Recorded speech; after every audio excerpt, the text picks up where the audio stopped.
last week, with the collapse of FTX, we saw one of the most insane frauds in history come to light. A fraud that not only deceived investors, but the SEC, politicians, regulators, and so many people that should have seen the truth that it's literally their job to know better, but somehow they didn't. And this whole thing has led people to not only call for more crypto regulation, but has people questioning, is crypto really an innovation at all? Is it an important technology, or just the biggest scam in history? In this video, I'm gonna share briefly what actually happened with FTX, talk about, is crypto a real innovation or just the biggest scam in history? And lastly, make my case if I could directly talk to regulators, what I would say to them. So very briefly, here's the basic and simplified version of exactly what happened to FTX and why it collapsed. Our story begins November 2nd, when CoinDesk released a report showing that Alameda Research, a trading firm founded by SBF, had a massive amount of its reserves in FTX token. This was important because of the relationship between FTX and Alameda Research. They both were started by Sam Bankman-Fried, otherwise known as SBF, and were rumored to be closely tied together,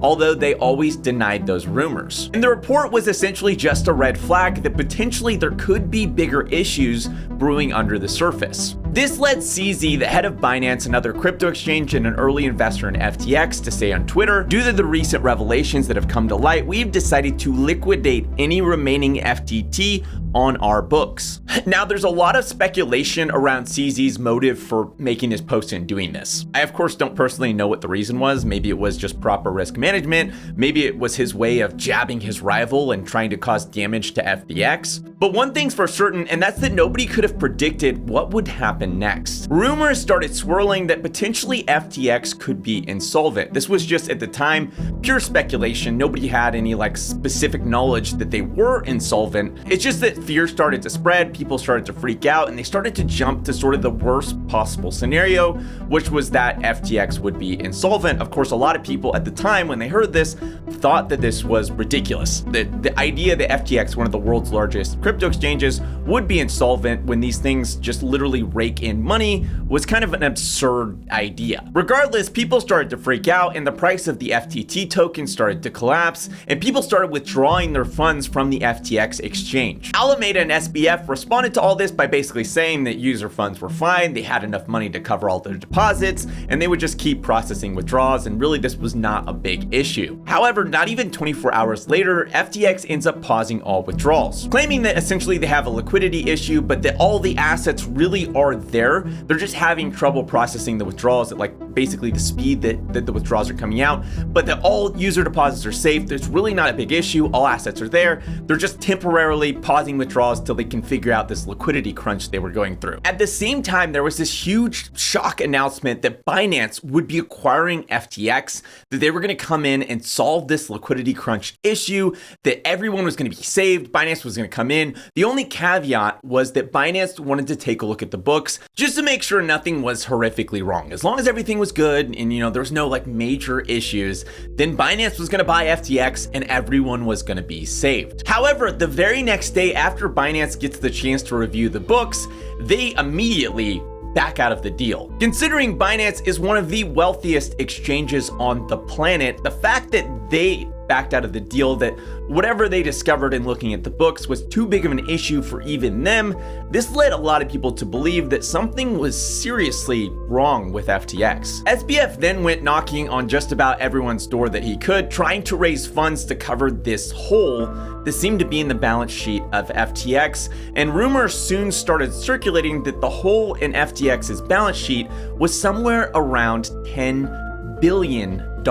Which was insane because that should never be the case with a crypto exchange. It's supposed to be and expected that exchanges hold customer assets one for one. Meaning if the user deposits one Bitcoin, then that one Bitcoin should always be stored on the exchange. It should never move, it should never be touched by the exchange. And things like the market crashing, say when Bitcoin dropped from $40,000 to $20,000, shouldn't be an issue. The user may have lost half of their wealth in US dollar value, but they would still have one Bitcoin. Exchanges make their money via fees. They make money when people buy and sell crypto, and they make a lot of money doing this. They have no need or right to touch customer funds. They're simply supposed to safeguard them. That's the expectation. So when people found out that FTX had this massive $10 billion hole in their balance sheet, the question on everyone's mind was, how? Things then went from bad to worse as people found out that although FTX had paused withdrawals like globally, they were still allowing anyone in the Bahamas to withdraw their funds. And this is important because FTX is based out of the Bahamas. All of the employees that run FTX live in the Bahamas. Then on November 11th, SBF, after not being able to raise funds, resigns and FTX declares bankruptcy. And just when people thought things couldn't possibly get any worse, the very next day, FTX is somehow magically hacked and almost all remaining funds are drained from FTX. At the same time, it also comes to light that SBF had somehow built in like a secret backdoor to the exchange that allowed him to withdraw billions of dollars of user funds without raising any alarm bells. And now SBF is on the run or captured or working with authorities or in Argentina. There's all kinds of rumors circulating. Nobody quite has the full story yet. A lot of this is still developing, but that's basically a brief overview of what happened. There is a lot of other really strange and insane things about this story that I'm sure we'll come to discover in the coming months. And we still have some really big and weird questions that need to be answered about this story. Like, who is Gary Wang, the mysterious co-founder of FTX? We have SBF. His face is literally plastered on billboards all across the world, but somehow his co-founder, Gary Wang, is essentially a ghost online. Who is he and how does he fit into this whole strange story? Another major question for me is, how did SBF manage to rise to power in the first place? Obviously, it wasn't his genius leadership or his genius business principles that got him to where he's at. We've seen clearly that this guy, given a literal goose that lays golden eggs, somehow managed to screw that up. How did he actually build his empire in the first place? And is there more to this fraud than meets the eye? And the last question I really have is, SBF rubbed elbows with a lot of really, really powerful people. Was there fraud going on with those relationships? Is there anything that connects those people back to this that's pure speculation? Maybe not, maybe so, but I think it's worth exploring. And of course, there's so much more that we could dive into with the entire story. But one thing that's really struck me since this entire thing has unfolded is how many people are calling crypto and DeFi a scam because of what happened with FTX. With a lot of people leaving and giving up on the space, stating that crypto isn't the innovation that it claims to be, it's really just a scam, and this whole FTX situation proves that. But let's examine what this really was. At its core, this is the story of a bank that held crypto assets failing. This wasn't a DeFi or crypto failure, yet it feels like very few people are able to make that distinction. See, DeFi takes place on the blockchain. It involves users holding their own funds. In DeFi, what happened with FTX would have been impossible. SBF was the personification of what happens every time a corrupt person runs a system. They exploit that system to their own advantage. This exact same situation happens all the time in traditional finance. We've seen it happen time and time again. In fact, we saw almost the exact same thing happen in 2008 with the US banks. The major difference with the banks is that the US government bailed them out. So instead, the ones that perpetrated the fraud, the people that caused that disaster, instead of getting jail time, they got bonuses. Traditional finance and an overabundance of regulation didn't stop that from happening. It didn't even punish the wealthy and powerful people that were responsible for making that happen. But instead, all the average everyday people paid a heavy price because of a few powerful, greedy individuals. And no matter how much regulation you have, these systems will always serve the wealthy and powerful people who run them at the expense of everyone else. Ever heard of an accredited investor? These are the people that are allowed by traditional finance and regulation to invest in the best and most lucrative investments out there. But what does one have to do to become an accredited investor? You'd think it'd be something like take a test to prove you know what you're doing so that you don't jump into these investments and lose a lot of money. But no, the qualification to become an accredited investor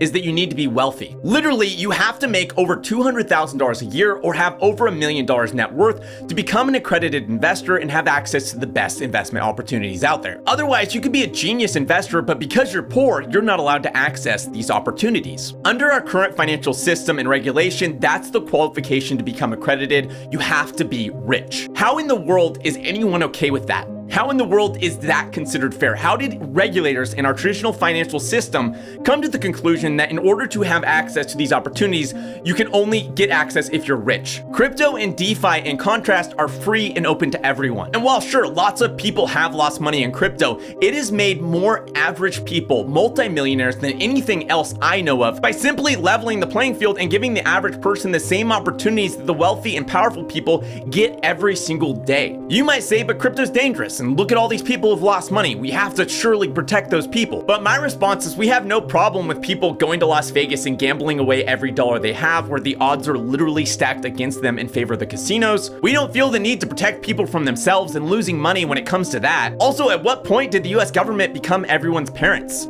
Should not an adult be allowed to invest in high-risk investments if they so choose? Is it really that insane to believe that it should be a human right that people should be allowed to invest and spend their money as they so choose? DeFi believes that finance should be open and equal to all. That instead of trusting the rich and powerful to run these financial systems for their own gain, we should instead trust code which is fair and unbiased. At its core, crypto is an internet layer for trustless applications, economies, and platforms, allowing certain traditional industries that previously required a corruptible middleman to be replaced with code that is fair and not self-serving. And the only reason we can create these things is because of the blockchain, because of smart contracts, and the ability to create provable digital scarcity. Don't get me wrong, we still have a lot of growing that has to happen in crypto. Keep in mind, the internet's first steps happened in the 1960s, and it's taken nearly 60 years for it to evolve into what it is today. Crypto, by contrast, has been around for a mere 13 years, with the majority of the innovation arguably happening in the last 5. I think what we've seen happen with FTX is probably going to bring about the most damage to crypto from a regulation standpoint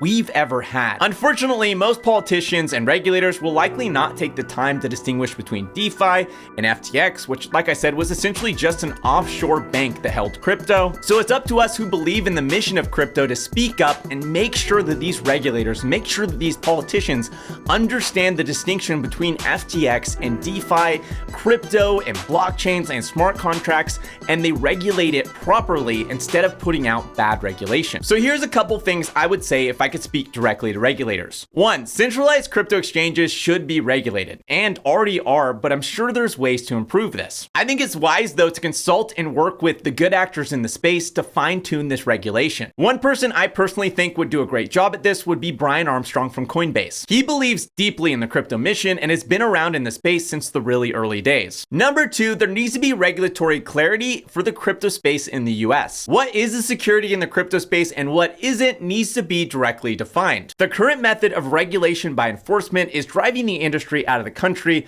it's hurting investors, and it's not helping anyone. It's like having a parent who doesn't tell you what is or isn't allowed and just punishes their kids whenever they anger them. It's not a healthy way to parent, and it's definitely not a healthy way to govern. Instead, wouldn't it make a lot more sense to actually work with the space, to clearly define what is the security and the process for listing tokenized securities? That would both better protect investors and allow innovative companies to spring up in the US. Number 3, understand that DeFi is very different than FTX. FTX was essentially an offshore bank that held crypto assets. It's quite literally the exact opposite of what DeFi is. In DeFi, users self-custody funds. They control their own wallets and nobody else has access. Had all these users had funds in their own wallets, what FTX did would have been literally impossible. Number 4, you should know as well that users don't actually need exchanges to operate in the crypto space. Anyone with their own wallet can access and trade any crypto on the planet permissionlessly through decentralized exchanges. They could take a loan out, they could lend out their own funds, yield farm, trade perpetuals, options, all natively on the blockchain, without any company or person ever having custody of their funds. Number 5, understand that DeFi by its very nature can't be regulated directly. True DeFi is just code. It's permissionless and decentralized. There is no company you can call up to tell them to shut it down, and there is no server you can turn off. Anyone with an internet connection anywhere in the world can access it. You could try to put heavy regulation on it, but you'd simply just push it more underground in the US, like what we saw with prohibition, like what we saw with pirated music.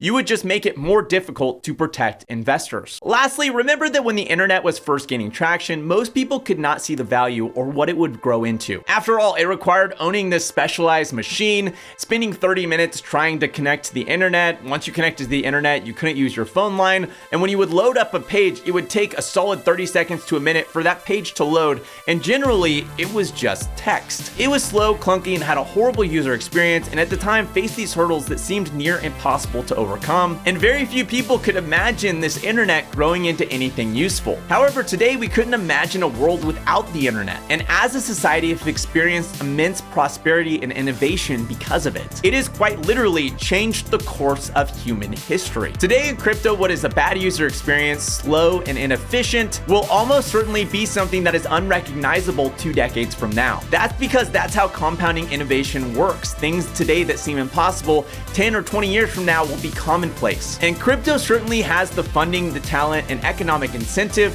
to fuel this growth. It would be a massive mistake to underestimate what this space will become given time. As always, guys, if this video was helpful, please hit the like button. If you feel like I made a good case for crypto, please share this video. Please get it out there. We need regulators to understand the importance of crypto and understand the difference between DeFi and bad actors like FTX. If you have anything to add or have any questions, let me know in the comments below. And if you want to see more videos like this, make sure to hit that subscribe button and hit the little bell next to it if you want to be notified each time I release a video. Thanks for watching, and I'll see you next week.